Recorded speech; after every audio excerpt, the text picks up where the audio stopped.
It's magic. Well, not really. But the movie was cool though.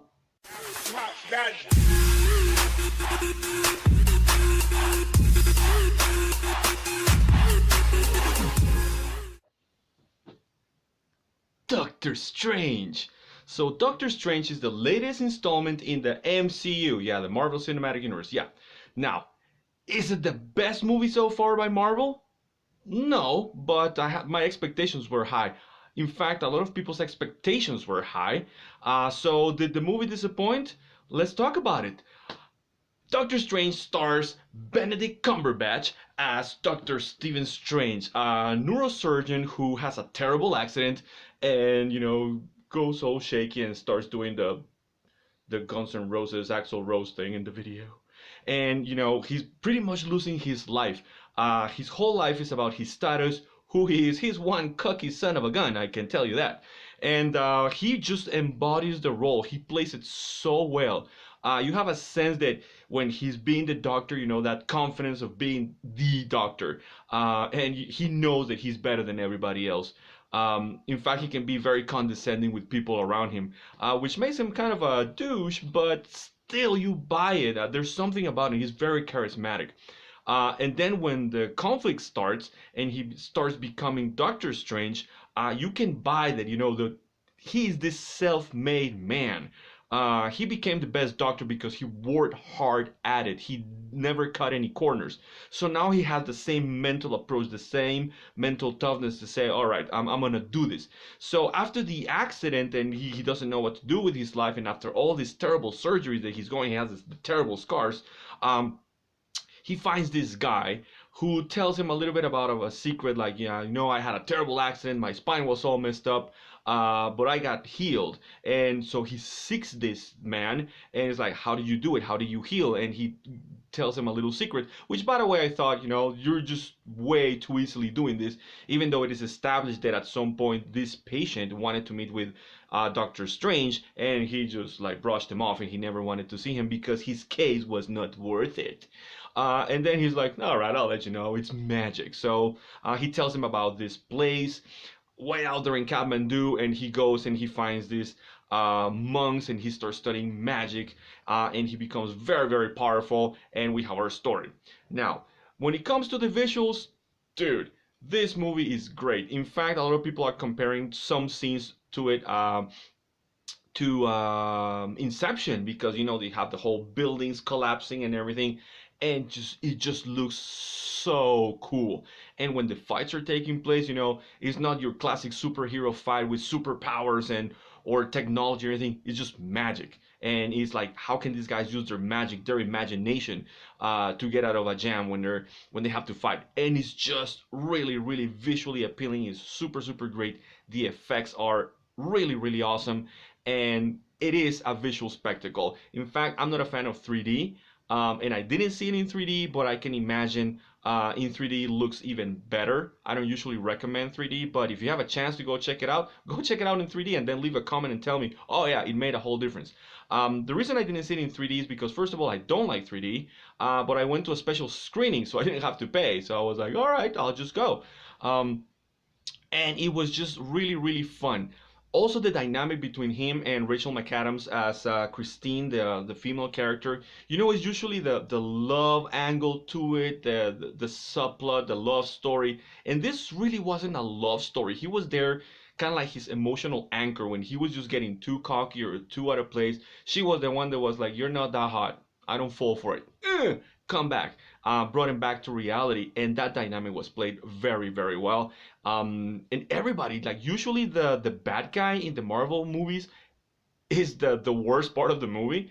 However, this time the bad guy, the antagonist, let me say, was so cool that I really wanted to see more. If anything, the problem this time around was we didn't have enough of a bad guy in the movie.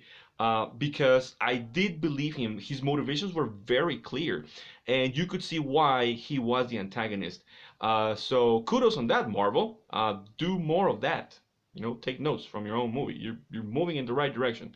So that was also great. So the acting was great, the special effects were great, and the story actually follows a very, very logical way. Not that many plot holes. However, I'm gonna say this, and this is probably gonna lead me into the next level of movie telling. Um, we are really tired by now as an audience with the whole portal dimension thing to another dimension where extra dimensional beings are coming in to kill the universe. It's really tiresome right now. And if you're a screenwriter in Hollywood, like, dude, what the heck? It's like you guys have no more ideas. It's the same thing with the same thing in Avengers, same thing in freaking Ghostbusters, and don't go see that. It's the same thing in every movie, every TV show right now. I get it, and we're going to talk about it in the next part of the review. But just as a narrative point of view, now you're just lazy. Come on, we need to see something else. Something else has to be the big threat, not just always a portal into another dimension or beings from other dimensions. I understand why, and it's part of the agenda, but it's just lazy at this point. Come on, we need something more relevant. But that was my gripe about the movie. Other than that, the movie was really, really entertaining. I'm gonna give it one solid thumb up. If you go check it out, I'm sure you're gonna have fun.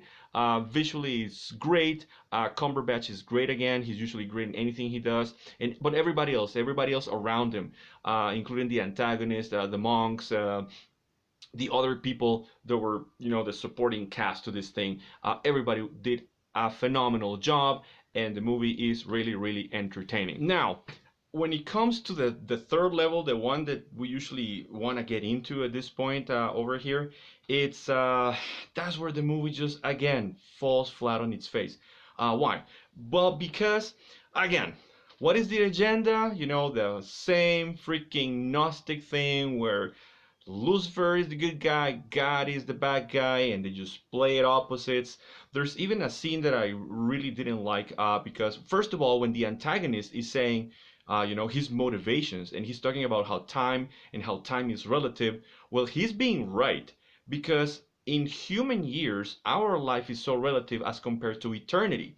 And he's saying how has understood that, and now he wants something more. Like he wants to spend his life in eternity with the one. Of course, the one in this movie is just the big bad guy that is just this huge godlike thing that we don't really know much about.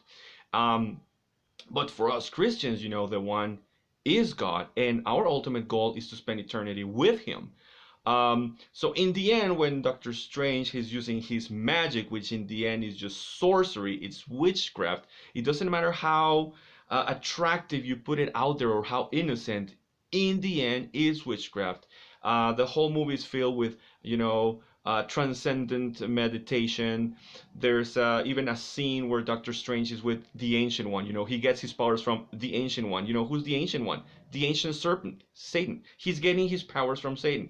And, the monk is doing the whole Shaktipak thing where, touches the third eye and just puts he gives him this out of body experience, which is everything that we know is just wicked and evil, and is played here as just the expansion of the mind. Like we can be so much more if we just expand our minds and we open that third eye. And of course, Doctor Strange is going around with his eye thing, the all-seeing eye is just another representation of the Eye of Horus, the all-seeing eye from Lucifer.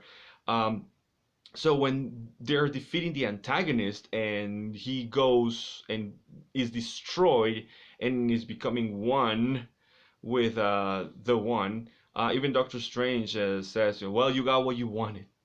You get to spend eternity with the one, in a very mocking way. And there's another, I think the same scene is like, you forgot to read your book of spells, where it tells you the truth about what's going to happen later or something like that.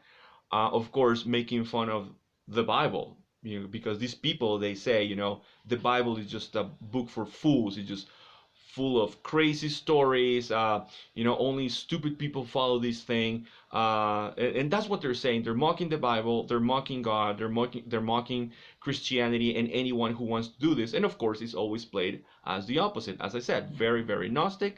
The promotion of witchcraft and all these things that are evil.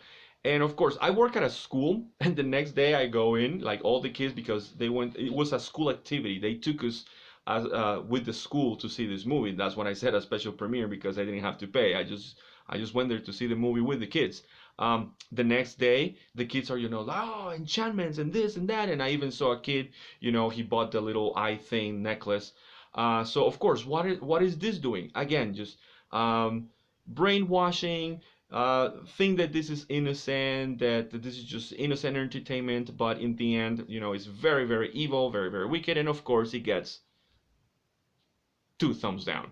So if you go see this movie and you just want to enjoy it as a piece of entertainment, I told you it's pretty darn fun. It's like the effects are great. There's great comedy. There's just one part where the comedy kind of like landed on its face. It was a very serious moment, very good for the character, and they played off the comedy angle, and that was just bad. But for the most part, the whole movie is very, very entertaining, and as I said, visually is really, really cool. But the problem is, remember, everything out there has a message, has an agenda. What's that message? Watch out for that.